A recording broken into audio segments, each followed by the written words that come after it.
as giving out medication that it would be the solution. It didn't sit very well with me, and I saw more problems also from giving administration of that type of thing. So how did you transition from that to being a like herbal-based healer? Oh, so I'd also had a lot of lessons as I was growing up. My mother seemed to have always be having these babies, and which she was, and I would be there present when she was bathing, and she always gave the baby a massage, miri we called it. But she used to talk to me about it. She'd say, so she would massage the hips every day. You know, she'd bathe and you weren't allowed in the room when she was bathing, when the baby was, I remember that because we had to keep the room at a certain temperature. She would keep the room warm and there was no drafts, and she was very particular about that. But I didn't know that would set me up for understanding that there was reasons for that. It was just the way she was, and her attention to the baby, the way that she was, how do you say, she said, you have to do this because their hips, to make their hips straight. So, and it wasn't until after some time as an adult, I saw it for myself. I thought, that adult didn't have massage when it was a baby. Because they were walking like this. Okay. Because my mum told us that if you massage the baby very young, they walk like that. And so I didn't know any different. She just said, you do this. And then I realised later on, when baby massage became a specialist activity, that they did it a certain way so that the baby's hips would sit. And I went, I know that. That's what my mother used to do, but she didn't go to a baby clinic to learn it. She just told me that's what you do. And she said you massage the muscles, and she'd go, while they're soft and pliable. So there was, we were all born with 10 fingers and 10 toes, all 11. We have no no illnesses or any conditions that we had as from birth. We're all a bit crazy now, but that's not our mother's fault. But we were very healthy babies, and I attribute it to her understanding of her practices from her own mother, and she passed those on to me. Okay, so she taught you other healing things as well? Yes.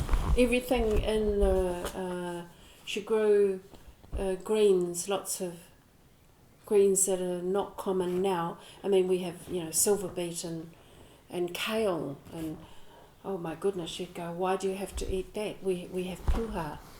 She said, there's no need for that. You just eat this. Of course, it's proven to be correct. It's the spirulina of the ancient people. You eat the puha. So as babies she would feed that to them, but it would be broken up with a fork. She would mash it, and she'd teach me how to mash it. Not a muli. You can get a little machine. Like you do with babies, you have this little machine called a muli, and no, she did it with a fork.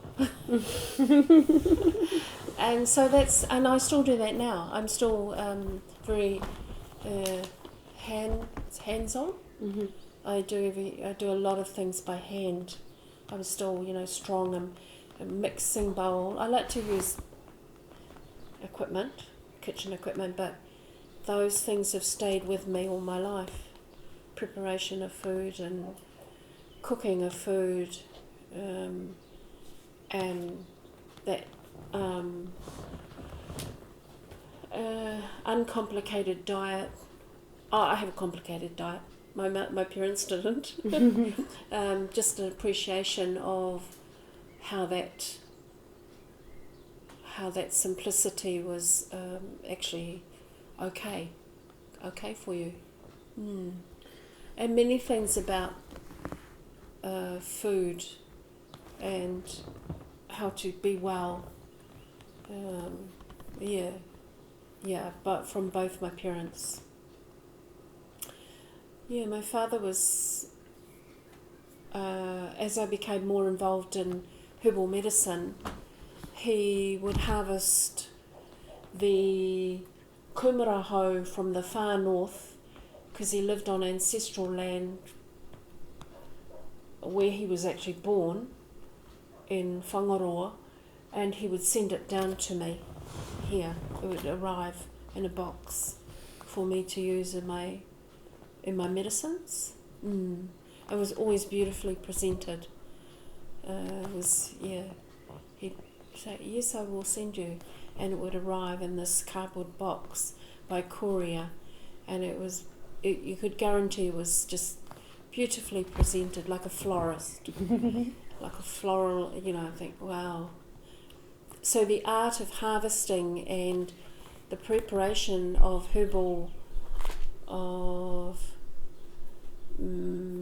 those herbal preparations were done very well by both my parents. When did you decide that nursing wasn't for you and you wanted to follow more that path that your parents set out? Do you remember kind of when the moment was? What inspired that change?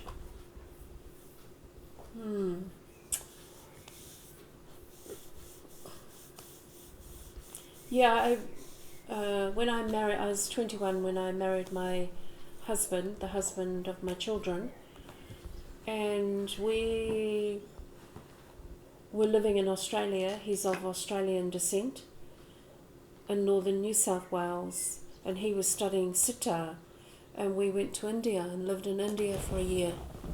Wow, you're very well traveled. Well, when we went there, I learnt, we didn't travel, we stayed in Shantiniketan in West Bengal for 2 months, and so we were in the village, and I learnt from the local people how they grind food and how they prepare food and using spices. So I became introduced to the food of the land and their close relationship to it, and I went, this is the same as our people. So I was being taught those, and I do that. That whole using the pestle and mortar I saw it. I went, okay. So during my time in India, I learned many things from the people there around herbal medicine, because they were homeopathy was very close to them. They're very a normal practice in India, parts of India. I also spent 2 months amongst the Tibetan people, and they're herbalists. They're amazing herbalists. How they prepare their herbal medicine. So I was very open and receptive to how the monks would go up into Himachal Pradesh, and they were the ones that harvested, and I was on herbal medicine as well from them. So I was very interested in what they were doing, and listened and didn't so much ask, just watched and listened if I had the opportunity. So I saw a synergy with my own people. I felt that there was a synergy there, a relationship that they'd maintained coming out of Tibet into the Himalayas. And I really valued that. I thought, yes, this has so got to be right to keep on practicing, salvaging the herbal medicines of the land. And I think it was just a continuous journey of having exposure to the best spices and herbs, in the marketplace, and looking and going, okay. So I have quite an here is some that I'm preparing for my friends. There's not so many here, but a few different spices and herbs. But I've bottled them all. Preparing them for... Oh, well, I will give them... I've been giving them out. It's my great... I love to... I think of a friend and I go, oh, maybe they would like... Okay, I'll do that. They were gifted... Some of them were been gifted to me, so I have made it my job to prepare them into glass and